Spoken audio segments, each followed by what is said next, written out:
இன்றைக்கி Wednesday morning எழுந்ததும் prayer பண்ணிவிட்டு டீ வச்சு குடிச்சிட்டேன். வெண்டைக்காய் பொரியலுக்கு வெண்டைக்காவை கட் பண்ணி வச்சுருந்தேன். சப்பாத்திக்கு தான் இன்றைக்கி வெண்டைக்காய் பொரியல்.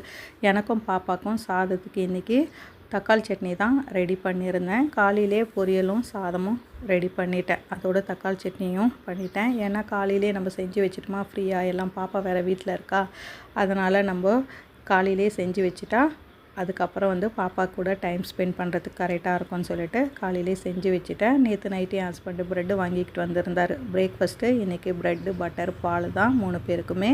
சப்பாத்தி போட்டு வச்சுட்டேன். டிஃபனும் பேக் பண்ணி முடிச்சிட்டேன்.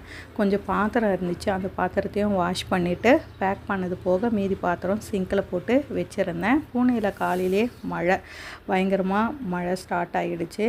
நல்ல வேளை நாங்கள் சண்டேவே வந்துட்டோம். அதான் நினச்சோம் மழை ஸ்டார்ட் ஆகிடுச்சு, இனிமேல்ட்டு மழை நிற்காதுன்னு சொல்லிவிட்டு துணி துவைச்சி போட்டுருந்தேன். கொஞ்சம் கயரில் போட்டுருந்தேன், மீதி ரேக்கில் போட்டு உள்ளே நான் ஃபேன் காற்றுல வச்சுருந்தேன். இன்றைக்கி என் ஹஸ்பண்டு ஆஃபீஸ் போல் மழை நிற்கலன்னு சொல்லிவிட்டு டிஃபன் பேக் பண்ணி பக்கத்துலேயே வச்சுக்கிட்டு ஒர்க் ஃப்ரம் ஹோம் தான் இன்றைக்கி பார்த்துக்கிட்டு இருந்தார். இதான் இன்றைக்கி லஞ்சு. பிடிச்சிருந்தா லைக் பண்ணுங்கள்.